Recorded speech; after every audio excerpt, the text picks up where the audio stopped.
Well, I think the letter has shown that there is a lot of passion in the AI community and a lot of discrepancy, obviously, between even what the definition of what AI even is. There's no consensus, particularly on what it is and therefore what we would need to regulate. Do you regulate the machines? Do you regulate the companies? Do you regulate the products? All of that is very much up for discussion. So we need to think very carefully about these technologies because depending on who you look at, it's a moment of ecstasy or a moment of doom. There's a beautiful quote from Peter Norwig who said that the narrative has shifted from isn't it terrible that the AI is a failure to isn't it terrible that the AI is a success. What do we do with this promise of AI that we have in our fingertips? And it is possibly a very dangerous technology that we have to regulate and be very careful about, particularly from a privacy and data protection perspective, as Italy has shown. But also, as the letter points to, there are these questions of existential risk as well as much shorter-term worries about bias and privacy. From the outside in, it feels as though AI has simply just accelerated since the launch of ChatGPT. I mean, we've seen other technology trends catch on like this back in the day. I mean, virtual reality was one of them. But for you, closer to this than what we are, how fast has the acceleration been, and what does it mean in terms of what other businesses, startups, companies are doing with the technology versus what they should be doing at this stage? Yeah. I mean, it definitely feels like an arms race right now, and as you say, you could have echoes back to previous technologies. Everyone does seem to be saying this time it's different, although of course we've heard that before as well. This is really the age of AI where the promise that we've had for the last 30, 40, even 50 years of computing is starting to come true, and much quicker than I think a lot of people, even in the industry, have promised. It's certainly the first time in sort of my 15 or so years of thinking about technology that the people who are creating the technology are the ones who are sounding the alarm. Usually they're the ones who are promising some sort of tech utopia that we're about to stroll into. So I think it is a really important moment. So how do we actually put effective guardrails in then? Because it seems to me in the history of all technological evolution, we've failed as a species to actually prevent it being developed in harmful ways. You know, whether it's nuclear or gene splicing or anything else where we've seen terrific advances, someone somewhere has always used it for malicious purposes. Yeah, I mean, this is like any other technology, a dual-use technology. And we have, you know, to a certain degree with nuclear weapons or with genetics and various other technologies, put a moratorium on research in some way, or have it, you know, on an island with sharks circling and having other parts of the playbook perhaps work out in sort of Wikipedia style, where it's open to the public a little bit more, but not so, you know, not with so many regulations on it. I think the question about here is what are we actually dealing with? How powerful is this technology, and how do we think about that?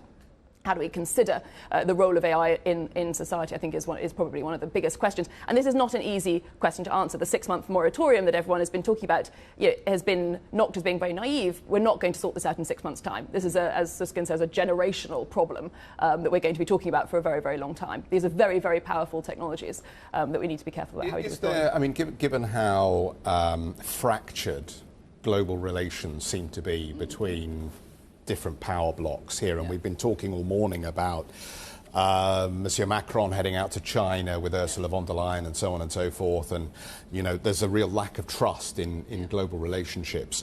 Is there any prospect at all of us coming to a unified understanding of how AI should be used, how it should be controlled, and who is the gatekeeper? Yeah.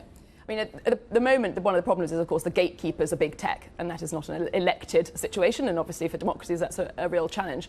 I think we've really got to consider the power of this technology and how we can harness it from a global national sovereignty perspective. A lot of countries, including the UK, put out a white paper last week on how we can think about regulating these sorts of technologies to make us an AI superpower. And of course, we're not the only country thinking about that AI superpower, sort of regulation superpower as well. Can we be this sort of market leader in thinking about how to regulate these kind of models? Things like monitoring who's doing large compute runs, for example, or the idea that you might want to register if you're creating a new frontier model. All of these things are a sandbox way of thinking about regulation in a space that, frankly, we've got very little experience of because obviously it didn't exist 6 months ago. You pulled together a couple of different themes because we've been talking about just how powerful the data is, that a lot of companies have been sitting on the trove of data that they haven't really deployed for public good. But at the same time, these are large companies that are leaning into the arms race around AI, deploying this technology with some of that big data they're sitting on.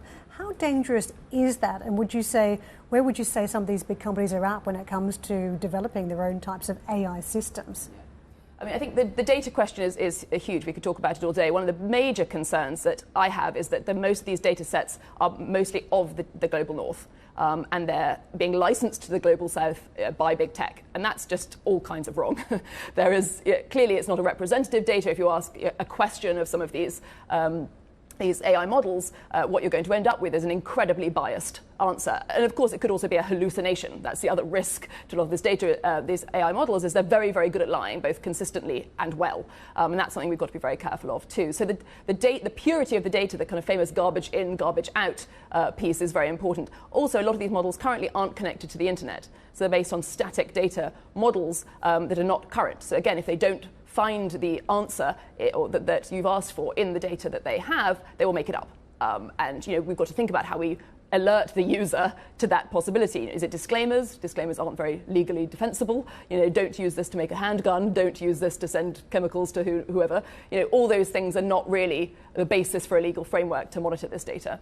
One of the benefits, obviously, is that machine learning can perform tasks repetitively with more accuracy than the human. And we can see how AI could be very useful for things like screening medical tests or x-rays and so on and so forth. The broader question is, ultimately, is it coming for all of our jobs? And it seems to me that would be a first, because every time we've had new technology, we've ultimately ended up with more people employed around that technology than previously. So it's defied every time the skeptics who've said that's the end of work and we're all going to be paid to sit at home. What do you think this time round? Yeah, I mean, I think, again, this debate will not sort of play out this year. This will be a multi-decade debate that we will have. As you say, pretty much every time it's defied those, but again, people are saying this time it's different. And every sort of colour of job category seems to be sort of at threat, according to whichever report you read.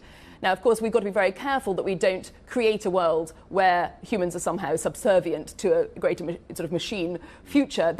Technology is here to serve us at the end of the day. It's there to make our cancer diagnosis quicker, or make our humans not have to do jobs that we don't want to do. However, we also don't want sort of pointless jobs that just are there to entertain us while the proper job is done by the machines. And there are plenty of science fiction scenarios where this plays out in not very happy ways. The point is we need to be thinking about it very carefully now. We need to be acting on that now from a regulation perspective, from a big tech and ethics. And at the moment, for some reason, a lot of big tech companies are getting rid of or slimming down their ethics teams, which seems a very perverse moment to be doing it. We need to be thinking very carefully about how this works, not just in the global north and the job categories that perhaps you and I see on a daily basis, but a global question. Can I ask you more broadly about AI? Because I think the public has caught on to ChatGPT as something they can visualize AI doing. There's a real outcome there. But when you talk about AI in the backdrop and you're an advisor to John Deere and co., what is the future of AI in things like, say, food security and agriculture, industries where a lot of people wouldn't necessarily see how AI can play a role? And I think agriculture is a really good example of an industry that's been quite slow to digitization, but had tremendous opportunities, one of which is precision agriculture. Now, you don't need to blanket spread lots of very carbon-intensive fertilizer over huge fields or pesticides. You can do incredibly precise using machine vision, i.e. using sort of algorithms on board your machine to be able to spot where is the weed, where is the plant, and do a spray each as much as they possibly need. You don't need to cover the entire area. That means you carry a lot less fertilizer and pesticide on board, so that's a less carbon dioxide, of course. You only have to do one run rather than two, because you've got one of each of those for fertilizer or pesticide on board. And it essentially just drops your prices. As a farmer, you don't have to buy anywhere near as much inputs as you would have done before. The whole thing becomes much more precise. And of course, eventually, if one is a futurist and thinks about the future, you can imagine autonomous machines doing that. You don't necessarily need a man or a woman on board driving that tractor. That is something that the machine gets a bit smaller. We have many more of them, and that is something that